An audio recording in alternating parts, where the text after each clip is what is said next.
from me, and that was sort of the vibe of the track. And at first, the demo was a bit weird, wasn't it? Like, you didn't really like the demo. I personally, I didn't click with the demo at all. I was like, what the hell is this song you approached me with? I'm offended. Yeah, then we like stripped down the song and stuff and got it into the studio.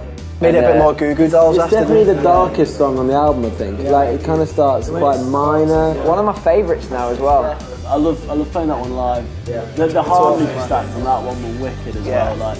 And the mid-late as well, the rocky mid-late is like so Goo Goo Dolls sort of vibe in it, yeah. Great shouts from John Shanks there, the good. Yeah.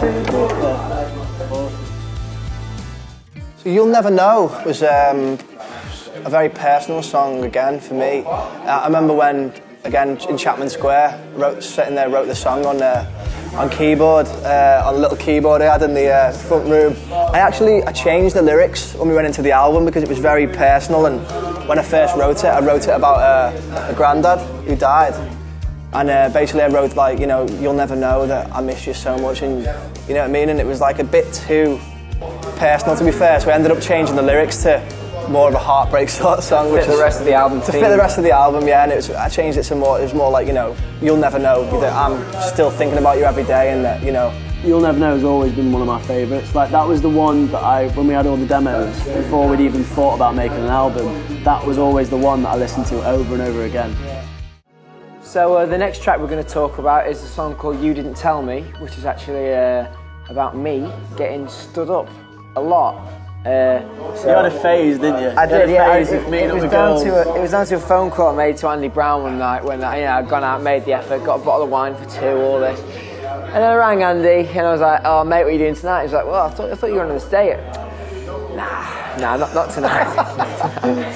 So me and Andy had a bottle of wine and writing this song about me getting stood up. Yeah, You Didn't Tell Me. It was such a long time ago, that, wasn't it? Long time ago, yeah. And that was the song, I think, that took one of the biggest transformations when we took it to the studio. We did it in LA, and we really changed it. We made it a bit cooler, didn't we? Like, more like... It felt kind of dated. Yeah, the way we used to play piano and... Because we played it for years. Like, the first gigs we ever did with You Didn't Tell Me was always in the set. Yeah. We made it a lot darker, didn't we? Yeah. So now it's dark. We added a really cool hook at the end that I don't ever want to hear your name, sort of Sting vibe to it. And that was one that I remember I did in Chapman Square after I spoke to Ryan, just like put that down on the piano, start with the piano, and then we just built it and it just ended up becoming epic. It was one of the last tracks we did on the album, and just little things like when we played it throughout the years, it always started on the guitar riff, and then we just changed that guitar riff to on the piano, and then just from that one little thing,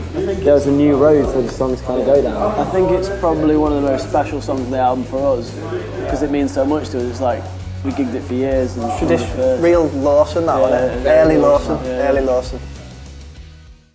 I think this is probably one of the most emotional songs I've ever wrote, I think. I was just devastated, like, just split up with my girlfriend, and I was gutted, and I remember picking up the guitar just one day and I just started singing it, and I just basically just poured my heart out. I just poured my heart out and then recorded a demo, sent it to the lads, and they were like, you know, we love it. And when we went out to America to record it, they put a string section down on the song, and I remember Paul, our engineer, called us in and just listened to this song that was just wrote at home.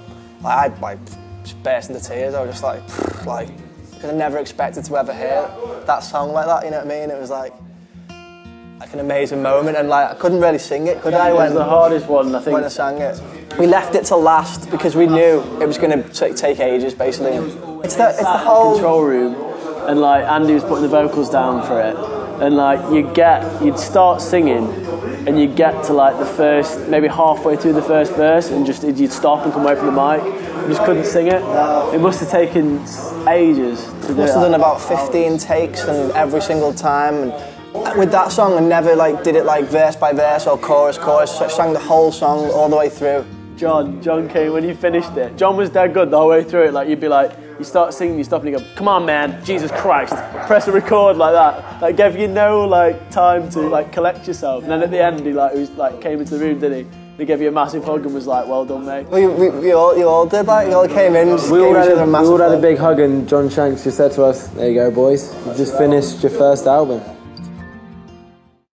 It actually turned into one of my favourite songs we've ever done. I remember when you told us about it, we got sent it, and we all three of us, me, Ryan and Adam, sat around with the headphones on, and we were like, right, get ready, press play, and we all pressed play at the same time. And the facial expressions must have been amazing. We were just like, what is this? It's one of those songs where you need to turn it up very loud every single time. It's so good to play. And we've even been playing that song live since the Avril Lavigne at Hammersmith Apollo. Like, it's always been one of those songs that we wanted to One of our rockier songs, isn't it? Yeah. And the lyrics changed a lot when we recorded it in LA. At first, it was like the lyrics were like, I remember writing it like about like being like scared of the dark.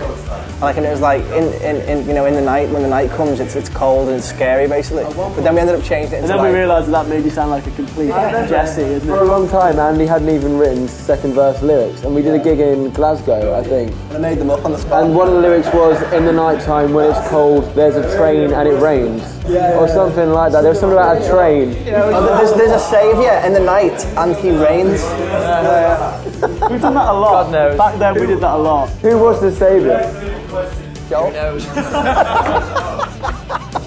So honoured to be a saviour. Saviour riding the train to Glasgow. Great.